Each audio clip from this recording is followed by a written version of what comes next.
नमस्ते।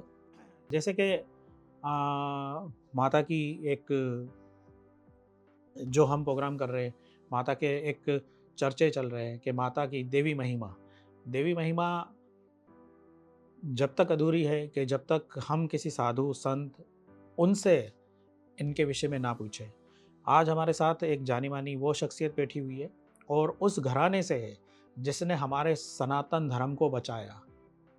आज हमारा सनातन धर्म इस पृथ्वी, इस दुनिया में कायम और दायम है, तो महान योगी, महान तपस्वी, महान ज्ञानी शंकरपाद आचार्य के जिनका नाम लेते ही मैं ये समझ लो कि एक अजीब-सी खुशी, एक अजीब-सी एक ये जो लफ्ज़ों में बयान नहीं हो सकती कि वो चीज़ हमारे मन और शरीर को में वो सरायत करती है, हमारी आत्मा को इतना संतुष्ट बनाती है कि उस महान व्यक्ति या उन महान भगवान का नाम लेने के साथ ही आज हमारे साथ उसी संप्रदाय, उसी पंथ से विराजमान है, जो कराची पाकिस्तान में भगीरथ महाराज, जो एक नाम के हिसाब से, ज्ञान के हिसाब से बहुत बड़े प्रख्यात थे और उन्होंने वो चीज़ें पाकिस्तान में या लोगों को सिखाई, समझाई, जो आज से पहले कभी भी यहाँ पे नहीं थी।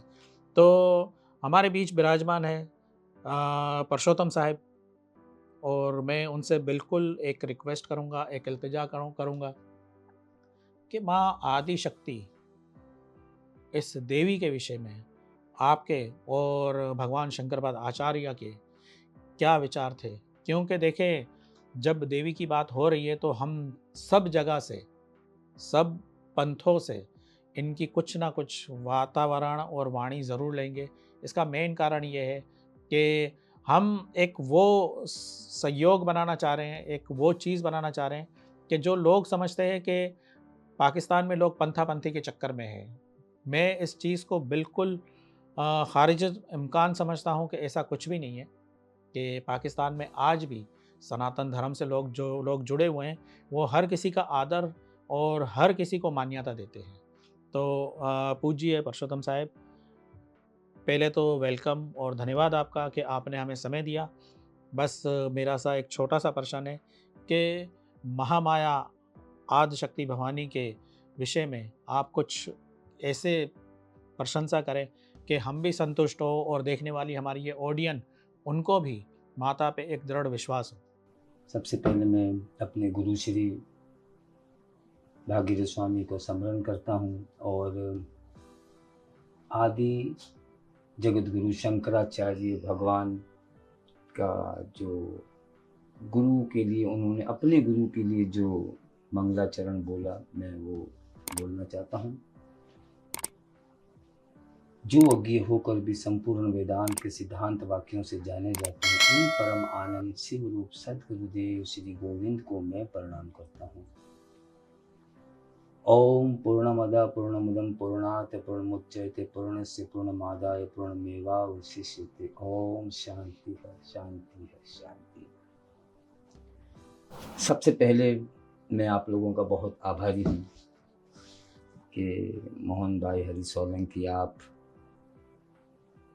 और आपकी टीम, जिसमें करण भाई है, हमारे धीरज भाई है, रवि भाई है, हमारे दीपक भाई और आपकी पूरी टीम जो है, जो कौम के लिए जो सेवा कर रही है। एक तो सामाजिक सेवा आप लोग जो कर रहे हैं और एक आध्यात्मिक सेवा। ये आपका आभार है कि आप कौम में एक तो सामाजिक सेवा कर रहे हैं और एक आध्यात्मिक के लोगों को जागृति प्रदान करना कि परमात्मा क्या है, शक्ति क्या है, देवी क्या है, और दूसरे भी बहुत सारे आप लोगों ने जो प्रोग्राम किए, यानी आवाम को अपने धर्म स्थल पर लाने के लिए कि हमारी कौम जो है हमारे धर्म पर आकर आचरण करे। सर, तो मैं आपका सबसे पहले तो आभारी हूँ अंतिम यात्रा सेवा समाज का कि आप लोगों ने मुझे बुलाया और ये सौभाग्य दिया। मैं बहुत आभारी हूँ आपका। रही बात आपका प्रश्न कि जो महाशक्ति ये किसी से ढकी छुपी तो है नहीं, जो माता का स्वरूप है, मैं फिर जगत गुरु शंकराचार्य से ही लूँगा कि एक समय ऐसा है, मैंने अपने गुरु से सुना, ये स्टोरी मैंने अपने गुरु से सुनी। और थोड़े दिन पहले जगत गुरु अभिमुक्तेश्वरानंद स्वामी से भी यही बात को सुना। मुझे बड़ी खुशी हुई कि जो मेरे गुरु ने बताया वही उन्होंने बताया कि जब आचार्य शंकर ने अपने धर्म को स्थापन करने के लिए बौद्धों से और जैन से लड़ने के लिए जब उन्होंने पूरा खंडन किया, सब कुछ खंड कर दिया, शक्ति आदि जो सब कुछ खंड कर दिया, तो एक समय ऐसा हुआ कि आदि शंकर बीमार हो गए। तो उस बीमारी की अवस्था में ऐसा कि ना वो हिल सकते थे, ना झुल सकते थे, ना चल सकते थे, साधु थे, ना उनके पास पैसा कि किसी वैद्य को दिखा सके। तो ऐसे में कोई वैद्य आया, उन्होंने उनकी नाड़ी को देखा और उसने कहा कि आपके शरीर को शक्ति की कमी हो गई है, आपको मैं ये पुड़िया देता हूं, आप जो है इसे दही के साथ ले लेना। अब दे तो दी, लेकिन अब वो पैसा तो था नहीं, तो कहाँ से दही लाए। तो ऐसे में एक बूढ़ी औरत जो है दही का मटका लेकर आई, और मटका लेकर आई और सामने खड़ी हो गई। उसने आवाज लगाई कि दही ले लो, दही ले लो। आचार्य शंकर ने कहा कि हे माता, मुझे रोग लगा है, मुझे बीमार हो गया हूं मैं, और ये दवाई मुझे, ये जो जड़ी बूटी है ये मुझे खानी है, लेकिन दही के साथ, मेरे पास पैसे नहीं है। तो उस माता ने कहा कि हे शंकर, तूने खंड करते करते जो आया, जो तूने सबको खंडन कर दिया, तूने मुझे भी खंडन कर दिया, मेरा भी। अब तू, तेरे में इतनी भी शक्ति नहीं है कि तू उठकर मेरे पास आ जा और मैं तुझे दही दूं। अब देख, बिना शक्ति के कुछ नहीं हो सकता। खैर, माँ ने आकर दही दी उसको, और उस दही के साथ जब उन्होंने खाया और माता अलोप हो गई, यानी माँ शक्ति खुद उनके पास आई, उनको स्मरण कराने के लिए कि तूने मेरा भी खंडन कर दिया। तो उस वक्त जब वो औषधि ली दही के साथ, फिर जगत गुरु शंकराचार्य को ये विचार आया कि वाकई मैंने तो शक्ति का भी खंडन कर दिया, क्योंकि वो समय ऐसा था, बौद्धों के साथ, जैनियों के साथ और दूसरे धर्मों के साथ जब अपने धर्म की स्थापना करनी थी, तो उस वक्त हमारा धर्म एकदम कर्म कांड के हिसाब से एकदम उन्होंने छा गए थे। आदि शंकराचार्य ने अद्वैत को लाने के लिए सबका खंडन किया था। फिर उन्होंने, आचार्य शंकर ने सौंदर्य लहरी, माता की जो प्रशंसा, उसमें एक आनंद लहरी है और एक सौंदर्य लहरी।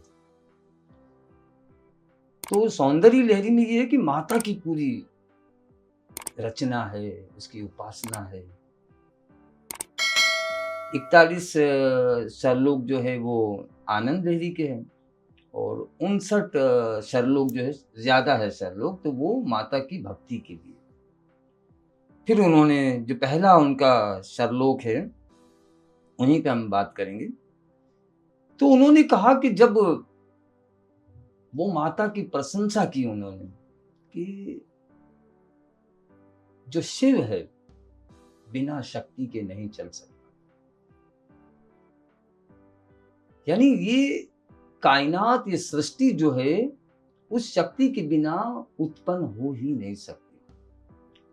अकेला शिव कुछ भी नहीं कर सकता। तो उस पहले मंत्र के अंदर उस माता की रचना बताई है कि उस भगवती को, उस अंबिका, दुर्गा, हम न जाने माता को कितने नाम दिए हैं, उस माता को जो ब्रह्मा विष्णु आदि की पूजनीय है, जो ब्रह्मा विष्णु आदि की पूजनीय है, जिनकी वो उपासना करते हैं, तो हम तुच्छ जीवों के लिए इतने सामर्थ्य नहीं हमारे पास कि हम उस माता की स्तुति कर सके, उनको जान सके, उसको समझ सके। हमें बहुत सारे जन्मों का पुण्य लेना होगा। अगर हमारे इतने असंख्य जन्मों का जब पुण्य हमारा जागेगा, तब जाके हम उस माता को, उस भगवती को जान पाए, क्योंकि हमारे इतना सामर्थ्य नहीं। तो जब जिनके पास वो सामर्थ्य है, तो उन्होंने माता को जाना, समझा कि वो भगवती क्या है, वो माता क्या है, उन्होंने जाना। लेकिन जब हम नहीं जान सकते उसको, तो हमें क्या करना है?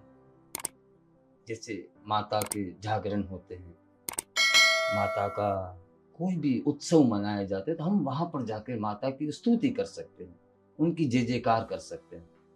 उस माता की जिसने पूरे संसार को उत्पन्न किया, जो जग जननी है, जगत अम्बा है, उसने जो पूरे संसार को पैदा किया है, वो माता की हम जय जयकार कर सकते हैं, उसका गुणगान कर सकते हैं। देवी रूप के अंदर जो भगवान ने, बहुत सारी हमारे पुराणों में आता है कि जैसे भस्मासुर हो गए और बहुत सारे राक्षस जो देवता ब्रह्मा जी से वरदान लेकर उन्होंने स्वर्ग से निकाल दिया देवताओं को। फिर उस ब्रह्मा विष्णु और शिव जी ने उनकी आराधना की। देखिए कितनी बड़ी बात है कि उस जो अव्यक्त है, माता अव्यक्त थी, उसको प्रकट किया किसने? ब्रह्मा विष्णु महेश ने, क्योंकि पूरे देवता को, देव लोगों को स्वर्ग से निकाल दिया था। अब उसको ऐसा वरदान दिया था कि कोई देव आदि उसे मार ही नहीं सकता उसे। फिर उसे प्रकट किया, यानी तीनों देवता और बाकी देवताओं ने मिलकर आराधना की माता की। अरे जब वो माता की आराधना कर सकते हैं, जो उनकी पूजनीय है, जिसे भगवती कहते हैं, संसार की जो माता है, फिर उनको अव्यक्त से व्यक्त में आना पड़ा, यानी प्रकट होना पड़ा। जब प्रकट हुई माता, तो सब देवताओं ने उनको अपने अपने अस्त्र शस्त्र दी और उन्होंने जाकर फिर उस महिषासुर को वहां से मारा और अपने देवताओं को फिर स्वर्ग का राज दिया। तो ऐसे ही जब हम माता की इतनी उपासना करेंगे, जब उनके नाम से हमें वो फल की जो प्राप्ति होगी, वो हम उसे बयान नहीं कर सकते, लेकिन इस तरीके से जो विधि के अनुसार, जो माता की जो विधि है, उसके अनुसार अगर हम उस पर चलकर उस देवी की प्रार्थना करके, और जो मन वांछित जो फल है हमारा, वो हमें अवश्य प्राप्त। जब देवताओं को हो सकता है, तो क्या हमें नहीं हो सकता? बिल्कुल बिल्कुल। ये वो माँ है जिसने हमें पैदा किया है। अरे अगर हम किसी दुख में होंगे और अगर माँ को पुकार करेंगे हम, तो क्या माँ नहीं आएगी हमारे लिए? अवश्य आएगी। जैसे आदि शंकराचार्य ने जो है वो उनका खंडन किया था, लेकिन जब उन्होंने पुकारा, माँ को आना पड़ा। तो ऐसे ही हमें भी माता की सेवा आदि करनी चाहिए। और अभी बात चल रही थी, जैसे अभी ये महीना चल रहा है चैत्र नवरात्रि जी। चैत्र नवरात्रि चल रही है। अब देखिए चैत्र नवरात्रि तो अभी हम इस चैत्र महीने में बना रहे, लेकिन साल में 4 नवरात्रि आती है और इसकी बड़ी महिमा है। और हमारे सनातन धर्मियों को इस बात का बखूबी इल्म होना चाहिए, जानना चाहिए, समझना चाहिए। हम सिर्फ एक ही नवरात्रि को जानते हैं कि जो शारदीय नवरात्रि हाँ, होती जो रामलीला जिसमें होती है और ये वगैरह, हम उसी को जानते हैं, लेकिन बाकी को नहीं जानते। तो साल में 4 नवरात्रि आती है। अच्छा, इसके पीछे भी बड़ा रीजन है कि क्यों 4 आती है। क्योंकि हमारे जो माता ने और जो शिव और माता की जो मिलन से ये संसार उत्पन्न हुआ है, इस संसार के अंदर 4 मौसम जिसे हम कहते हैं, ऋतु, जो ऋतु आती, तो ये ऋतु को चेंज करने के लिए, जैसे अभी 9 दिन आएंगे माता के, मेरे ख्याल 19 तारीख से है, 19 से 27-28 तक 9 जी, दिन जी। के अंदर। अभी देखिए मौसम हमारा चल रहा है, अभी मुकम्मल चेंज नहीं हुआ, लेकिन वो 9 दिनों के अंदर ये पूरा मौसम चेंज हो जाएगा। ये कुदरत है, ये वो माता की शक्ति है अपरंपारा एक लीला कि है। हाँ, लीला के पूरे सिस्टम को चेंज करेगी। अब उस सिस्टम को चेंज करने के लिए वो 9 दिन अगर कोई भक्त उसकी उपासना करे, उसकी सेवा करे, उसकी अर्चना पूजा आदि करे, तो इन्हीं 9 दिनों के अंदर उनको अपने मनवांछित जो फल है वो प्राप्त हो। मैं धन्यवाद कहूँगा गुरु श्री परसोत्तम साहब का। इनका जो एक मैसेज था वो बड़ा समझने के लायक है, और ये एक मैसेज नहीं है, ये एक प्रैक्टिकल है। ये अगर इस प्रैक्टिकल को समझा जाए कि आदि गुरु शंकराचार्य जी जब इन सबको खंडित किया, तो एक समय पे उनको भी शक्ति की ज़रूरत पड़ी, और इत्तेफाक ये है कि आज शक्ति भवानी तो हमारे पास, आज हमारे घर में किसी भी तरीके से विराजमान है। हमें ये चैत्र नवरात्रि में ये सोचना चाहिए कि हम अपनी सारी गलतियों को, सारी कोताहियों को उनके शरण में जाए, और सबकी एक माफ़ी मांग के एक अपना नया जीवन शुरू करें, और माता से ये प्रार्थना करें कि ए माँ, जिस तरह से तुमने बड़े बड़े संतों पे दया की, जिस तरह से तुमने देवताओं को स्वर्ग लोक से निकाले हुए देवता को वापस उनका सिंहासन दिया, तो माँ हमारी तो एक छोटी ऐसी इच्छा है कि हमारे जीवन में खुशियाँ भर दो। इससे बड़ी बात क्या होगी। और साथ साथ मैं एक और भी बात कहना चाहूँगा, उस आदि शक्ति को तो आप मानोगे, उस पराशक्ति को तो मानोगे, लेकिन एक शक्ति आपके घर में और भी है, जो स्त्री स्वरूप है, जो स्त्री स्वरूप है। हर घर में स्त्री होती है, बेटी के रूप में, पत्नी के रूप में, माँ के रूप में, बहन के रूप में। आप जब तक स्त्री का सम्मान नहीं करोगे, तो देवी को जितना भी रिझा लो, वो देवी नहीं रिझेगी। उस देवी को रिझाने के लिए आपके घर में जो देवी है, आपको उसको रिझाना लाजमी है। जी, शिव जी। के बगैर शक्ति नहीं। देखिए, शक्तिमान शिव है, लेकिन शक्ति के बगैर शिव भी कुछ नहीं है। तो आज तो हमें ये एक बेनिफिट है कि हमारे घर में किसी भी स्वरूप में माँ साक्षात विराजमान भी है, और माँ का एक स्वरूप हमारे घर में भी है। हमने जितने लोगों से भी बात की, जितने भी हमारे पास संत, गुरुजन, पंडित, महात्मा जन आए, उनका एक ही मैसेज था और एक ही जवाब था माता को लेके, कि आप किसी भी स्वरूप में, किसी भी तरीके से, किसी भी रीत से पूजो, ये माँ जगत जननी है। इसका काम ही दया करना है। ये करुणा की वो देवी है कि बच्चों की जितनी भी गलतियाँ हो, ये उसको माफ़ कर देती है। और हमें फ़ख्र है, हमें तो खुशी होनी चाहिए कि माता के ये चैत्र नवरात्रि के वो महान दिवस आ रहे हैं, जहाँ पे हम अपनी कोताहियों की, अपनी गलतियों की माफ़ी मांगे। इस प्रोग्राम को हम आगे भी कंटिन्यू रखेंगे। एक सवाल के साथ इस प्रोग्राम की मैं हैप्पी एंडिंग करूँगा, गुरु श्री परसोत्तम साहिब से, कि नेक्स्ट एपिसोड में हम इस चीज़ को बिल्कुल हाईलाइट करेंगे कि सात्विक तौर पे देवी को किस तरह से पूजा जाए, और जो देवी के, जो हमारे एक काठियावाड़ी, गुजराती, मारवाड़ी कम्युनिटी में एक पितृ का चक्कर होता है, ज्ञान उसे किस तरह से देखता है। ये एक बहुत बड़ा क्वेश्चन है श्री गुरु परसोत्तम साहिब से, जो आप लोग के लिए है, मेरे लिए है, हमारी आने वाली नस्लों के लिए है। क्योंकि जब तक हमें हमारे सवाल के जवाब नहीं मिलेंगे, हमारी नस्लें आगे नहीं बढ़ सकेंगी। और हमें गर्व होना चाहिए कि हमारे बीच ऐसी महान हस्तियाँ बैठी है जो इन सवालों के जवाब दे सकती है। धन्यवाद। जय माता की।